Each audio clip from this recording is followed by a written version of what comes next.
안녕하세요. 정치소설입니다. 이제 사전선거도 시작되었고 본투표도 얼마 남지 않았습니다. 저는 이번 대선에서는 민주당의 이재명 후보를 지지하려고 합니다. 현재 문재인 정부 하에서의 여러 가지 의혹과 문제들에 대해서 보수를 지지하는 분들의 의견에 어느 정도 공감합니다. 하지만 제가 보기에는 그러한 문제들이 보수가 집권한다고 해서 사라질 것 같지는 않습니다. 누가 집권하든 같은 세력 내에서 빼먹을 건 빼먹을 것입니다. 누가 이권을 더 누리냐의 차이이지 누가 잡으나 마찬가지일 것입니다. 개인적 의견으로는 지금까지 보수 쪽이 더 많이 빼먹긴 한 것 같습니다. 진보 쪽은 그래도 빼먹으면 조금은 알 수 있게 뉴스에 나오긴 하는 것 같습니다. 그리고 중국 페미니즘 문제가 이번 대선에서 큰 이슈라고 생각하는데 이것도 보수가 정권을 잡는다고 크게 달라질 것 같진 않습니다. 박근혜 대통령 때도 중국에 손을 내밀었고 중국과 여러 가지 이해관계가 얽힌 상황에서 안타깝지만 보수라고 해서 지금 정부와는 크게 다르게 행동할 수는 없을 것입니다. 페미니즘 문제도 마찬가지입니다. 저도 지금의 극단적 페미니즘이 문제라고 생각하고 지금 남성들의 활동을 지지합니다. 하지만 지금까지 경험을 보면 보수든 진보든 일단 당선이 되고 나면 과격한 공약들은 대부분 흐지부지해지는 것이 사실입니다. 민주당에서도 검찰개혁, 언론개혁 등을 제대로 못한 것을 보면 알 수 있습니다. 국민의힘도 마찬가지입니다.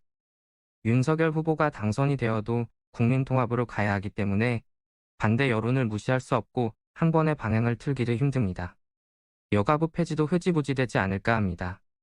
벌써부터 국민의힘은 여성들에게 손을 내밀고 있습니다. 더구나 여성운동은 이미 오랜 기간 정치활동을 해왔습니다. 인력 동원력과 정치적 인내, 자금 등에서 월등합니다. 그런 조직을 단숨에 무너뜨리기 힘듭니다. 남성운동도 이제 점점 이러한 방향으로 가야 하지 않나 합니다. 지금까지의 방법은 아직까지는 유효하지만 앞으로는 정치권의 이용만 당하게 될 것입니다. 아무튼 결론은 어느 집단이 정권을 가지든 우리가 불만을 가지는 것에는 큰 차이가 없을 거라는 것입니다. 그런데 왜 민주당의 이재명 후보를 지지하느냐? 그것은 위의 문제보다 더 큰 문제가 있기 때문입니다. 그것은 불평등 문제입니다. 어쩌면 이 문제를 가리기 위해 저 문제들을 크게 키우는 것이 아닌가 하는 생각도 듭니다. 우리나라에서 아이를 낳아 유치원에 보낸다고 생각해 봅시다. 여러 종류가 있겠지만 영어 유치원을 보내면 연평균 비용이 1244만 원이라고 합니다. 초등학교를 봅시다. 국제학교에 보내면 초등과정 5년에 최소 1억 원이 듭니다. 사립초등학교의 경우는 서울의 경우 평균 500만 원에서 800만 원이 든다고 합니다. 중학교는 그나마 낫습니다. 고등학교는 과학고, 외국어고를 많이 보내고 싶어 합니다. 하지만 이런 학교는 아무래도 공부에 전념할 수 있고 지원을 받는 아이들이 갈 확률이 높을 것입니다. 그리고 좋은 대학에 들어가는 또 다른 방법이 있습니다. 자사고입니다. 자사고 비용은 1년에 1,500만 원 정도입니다. 이러한 학교 비용들의 부가 비용까지 더하고 개인 과외까지 시킨다면 그 돈은 어마어마할 것입니다. 이런 과정을 보통 사람들이 쉽게 따라갈 수 있을까요? 이러한 과정 때문에 가난한 학생과 부유한 학생의 격차는 처음부터 벌어집니다. 가난한 학생들은 남들 인강 마음대로 골라 들을 때 꼭 필요한 것만 겨우 골라서 들어야 하고 인강마저 들을 수 없는 아이들도 많을 것입니다. 게다가 문제집도 맘대로 살 수 없는 아이들도 있을 것입니다. 이런 아이들은 위의 엘리트 코스를 밟은 아이들보다 좋은 대학에 갈 확률은 낮습니다. 유치원 때부터 말입니다. 그럼 대학교에 입학해서도 봅시다.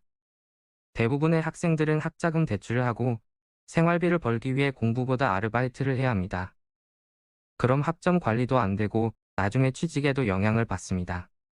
이에 반해 집에 여유가 있으면 숙소도 편안하고 안락한 곳에서 충분한 영양을 공급받으면서 공부에만 매진합니다. 당연히 여유가 있어서 여러 관계에서 돈을 쓸 수가 있어 친구 관계도 좋아지고 교수님과의 관계도 좋아질 것입니다. 그러면 또 인정받고 학생의 간부나 교내에 더 많은 기회를 얻게 될 것입니다. 졸업을 앞두고도 마찬가지입니다. 누구는 취직을 하기 위해 수많은 곳을 뛰어다녀야 하지만 빼기 좋은 학생들은 낙하산으로 좋은 자리에 갈 수도 있고 정할 것 없으면 어학연수나 유학을 가면 됩니다. 그럼 또 영어가 되고 해외 학위가 생겨서 더 좋은 자리에 갑니다. 그것도 아니면 공부해서 로스쿨이나 대학원을 가도 됩니다. 누군가에게는 이 일들이 생각도 못할 일이고 엄청 고민하고 노력해야 할 일이라면 누군가에게는 별 걱정 없이 가보고 아니면 다른 길을 또 가볼 수 있는 그런 일입니다. 취직 후의 여러 불평등은 말 안 해도 알 것입니다. 사회 욕하지 말고 노력해라라고 말합니다. 맞습니다. 자기 인생은 자기 몫이고 안 한 것은 자기 잘못입니다.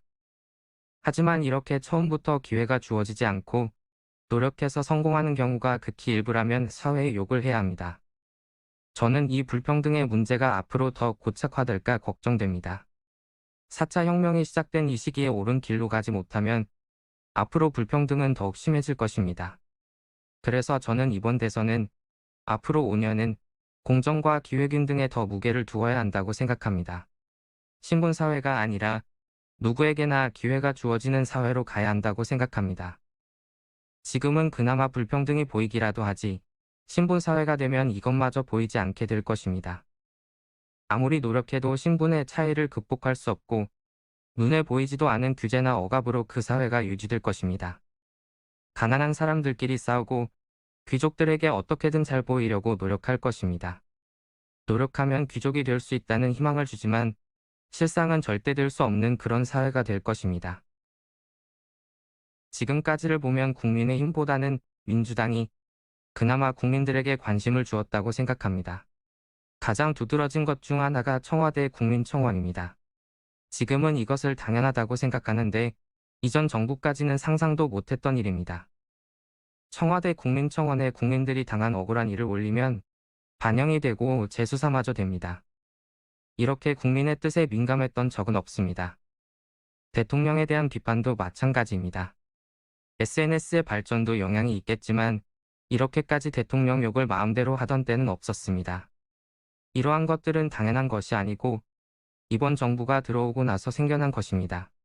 한 예로 미네르바 사건을 검색해서 비교해보면 알 수 있을 것입니다.